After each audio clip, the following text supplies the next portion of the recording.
Bukan meletup, dia kick tadilah kan. Tapi poinnya tuan-tuan, they spend that much money. And that's why they were so confident that they're going to win. Tuan-tuan ingat komen maki kat bawah ni, dia orang tak berbayar ke tuan-tuan? Tuan-tuan ingat dia orang tak ada duit baki ke? Yang komen-komen memaki ni, dia kata kami tak terima bayaran. Tuan-tuan ingat dia orang tak terima bayaran ke? Sanggup buat fake account banyak-banyak. Tuan-tuan ni orang tak ingat tak terima bayaran ke? Saya ada jumpa seseorang lah. Dia kata ke saya, bang, dia kata pada zaman Bersatu dahulu, kami dibayar satu orang RM500 setiap bulan sebagai cyber trooper Bersatu. Tahu tak bang, kami ada berapa ramai? Berapa ramai saya tanya? Ada 200 orang. Tuan-tuan kali? Kami ada 200 orang, every month kami dibayar RM500. Itu kami yang macai. Yang pimpinan atas lain. Kami macai ni RM500. Tapi kerja kami mudah je. Maki, komen, like, subscribe, itu je. Bukannya buat live macam ni. Yang buat live macam ni lain, dia punya level. Bayaran dia lain. Dan Ratu Naga sendiri dedahkan bayaran dia orang sampai juta-juta. Tuan-tuan, 200 orang, tuan-tuan kali okay, 200 orang kali dengan RM500 seorang, itu dah berapa? Itu dah 100,000 sebulan. Dan dia dibayar, dia kata selama 2 tahun. For 2 years, they were paid. Dan dia mengaku sendiri, dia kata saya mengaku saya terima. Kan? Saya terima, yalah orang bayar walaupun dia orang PKR. Dia budak PKR tapi orang bayar, kita ambil lah, dia kata. Alah kerja saya like, share, subscribe je, itu je. Dia cerita kat saya, tipu dia, tipu saya lah kan. Tipu dia, tipu saya lah. Tapi nak buat macam mana? Dah itu memang dia cakap. Dan dia tunjuk sendiri 3-4 orang tim yang memang ikut dia pada waktu itu. That's how much money they got. So kita sekarang ni lawan, dalam keadaan kita berlawan apa yang ada lah. Kita grab apa yang ada. Kerajaan ini bukan kerajaan sakau. So minta maaf kalau bukan, tak maaf, I'm not asking any, I'm not apologizing pun. Kalau sekiranya ada yang tiba-tiba marah, kerajaan ni tak boleh bagi macam PN dulu, memanglah sebab kita tak sakau. Tu je. Habis cerita kat situ. Nah, cerita pengampunan Najib ni datang balik kan. Ada yang kata Najib akan diampunkan, Najib akan, sebab hari ni ke semalam ada mesyuarat melibatkan apa orang kata ialah mesyuarat lah wilayah menteri, Perdana Menteri dan sebagainya. So ada bincang ke tidak isu pengampunan Najib? Kabinet tak bincang isu pengampunan Najib. Mesyuarat Kabinet yang dipenuhi oleh Perdana Menteri hari ini tidak membincangkan perkara berkaitan lembaga pengampunan, termasuk pertimbangan permohonan pengampunan buat Najib. Jurucakap Kerajaan Fahmi berkata, ketika diminta mengulas mengenai laporan Channel News Asia bahawa permohonan bekas Perdana Menteri akan didengar dalam sesi lembaga pengampunan pada minggu ke-3 Januari. Kami tidak membincangkan perkara ini dalam mesyuarat Kabinet hari ini. Dan Najib sendiri pun mengatakan dia tidak tahu bila pengampunannya akan dibincangkan. Najib sendiri tidak tahu jika lembaga pengampunan akan memesyuarat pada bulan ini untuk membincangkan permohonan pengampunannya, kata peguam bekas Perdana Menteri itu. Mengulas laporan Channel News Asia hari ini mendakwa lembaga itu akan memesyuarat bulan ini, Muhammad Syafiq mempersoalkan bagaimana organisasi media boleh mendapat maklumat itu, memandangkan mesyuarat itu seperti itu dibuat dengan penuh kerahsiaan. Kami sebagai pengguna Najib tidak pernah dimaklumkan berkenaan langkah yang diambil lembaga pengampunan jika ada berkaitan permohonan pengampunan anak guam kami. So daripada segi pengampunan itu, memang itu kuasa orang kata lembaga pengampunan, Perdana Menteri yang di-Pertuan Agong dan juga jemaah atau lembaga pengampunan lah yang untuk menentukan. So kalau di dalam kabinet hari ini pun hari ini kot, tidak dinyatakan bahawa ada isu ataupun ada dibangkitkan berkenaan dengan isu pengampunan Najib. So saya rasa perkara itu it's quite straightforward, sebenarnya tidak ada. Sebab ada orang juga forward saya yang Channel News Asia tu berkenaan dengan apa orang kata ialah perkara tersebut lah kan, berkenaan dengan sama ada ialah ada pengampunan atau tidak. Baik.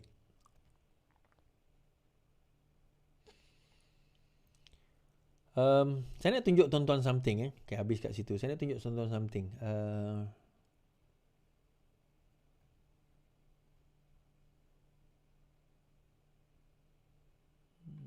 Okay.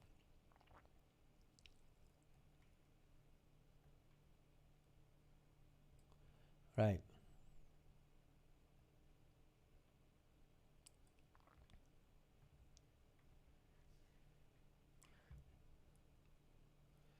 Okay.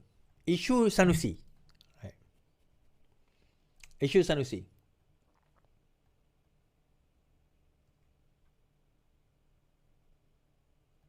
Oh, sebelum kita cerita isu Sanusi ni, Saya tertarik nak bawa cerita tentang isu Paloh, tuan-tuan. Isu tanah di Paloh. Sebab dia ada dua contradicting punya statement daripada PAS tau. Nak menunjukkan betapa hipokritnya PAS ini. Okey. Dia ada satu isu di Selangor, di Setiajaya, Kampung Setiajaya, di mana penduduk Kampung Setiajaya telah dihalau daripada tanah yang mereka duduki. Okey, setelah puluhan tahun. So, dalam masa yang sama, itu di Selangor. Di Kelantan pun, di Kampung Paloh, ada juga di mana penduduk orang Melayu dihalau daripada tanah yang mereka duduki sejak puluhan tahun kerana dakwaannya itu adalah tanah milik syarikat anak negeri. Baik, di dalam dua keadaan yang berbeza ini, PAS mengemukakan dua pandangan yang berbeza.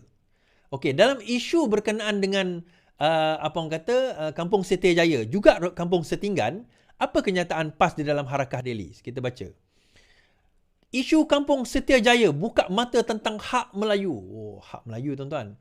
Keputusan Mahkamah Tinggi lalu tidak memihak kepada penduduk Setiajaya dengan mahkamah memerintahkan semua penduduk untuk mengusungkan tanah itu dalam tempoh 18 bulan.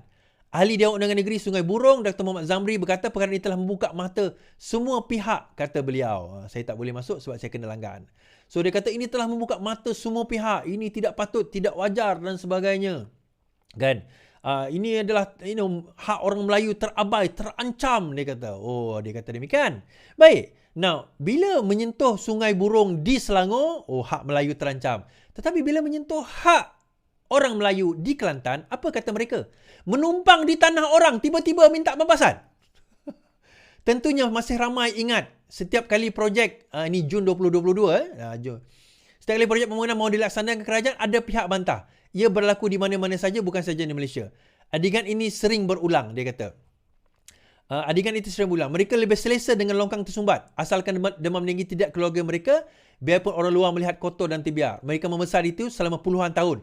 Bagi ibu mereka membina rumah di situ, sudah tahu ia bukan tanah mereka. Itu tanah kerajaan. Selagi kerajaan tidak arah pindah, selagi itulah mereka boleh berteduh di situ. Ibu bapa mereka datang dari luar Kota Baru. Mencari rezeki di ibu negara, ada yang berniaga, ada yang kerja di pusat Melimpah. Mereka seronok tinggal dalam situasi begitu. Mereka tidak perlu lagi naik bas balik ke rumah di kampung setiap petang. Lama-kelamaan, pendapatan setikat itu membesar. Kalau ada ruang, anak pula membina rumah berteduh. Anak-anak pula tiada perasaan, itu bukan tanah milik mereka.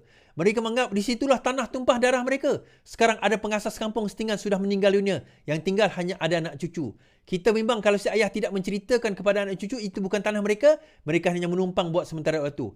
Situasi itu berlaku di atas tanah Setinggan PT 79 Seksyen 5 Jalan Atas Paloh, Kota Baharu. Kan? Tanah milik persendirian tanah milik Perbadanan Kemajuan Iktisas Negeri Kelantan didiami 53 keluarga. Mereka hanya menumpang di atas tanah kerajaan, menumpang di tanah orang, tiba-tiba minta pembebasan. Kan? So, apa jadi dengan tanah di Selangor, di Kampung Setiajaya? Kerajaan, bukan Selangor, Kuala Lumpur, saya minta maaf. Kerajaan bagi pampasan dengan nilaian rumah RM100,000, tuan-tuan. Apa jadi dengan tanah Paloh di Kelantan yang dikatakan dirampas, yang ini dikatakan menumpang tanah di tanah orang? Dia bagi pampasan, tapi bagi 1,500 je. Yang ni dikatakan menumpang di tanah orang.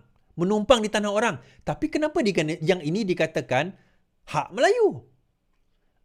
Kenapa ada dualisme di dalam perkara ini? Kalau melibatkan Selangor, Kuala Lumpur, sebab apa? Dia negeri liberal. Maka itu hak Melayu terancam. Padahal itu pun tanah Setinggan. Tapi bila melibatkan negeri Kelantan, tanah Setinggan, itu hak kerajaan. Tak patut mereka tinggal di situ. Tuan-tuan, saya setuju dengan kenyataan yang kedua. Itu hak tanah kerajaan. Bukan kerajaan, hak tanah orang lain.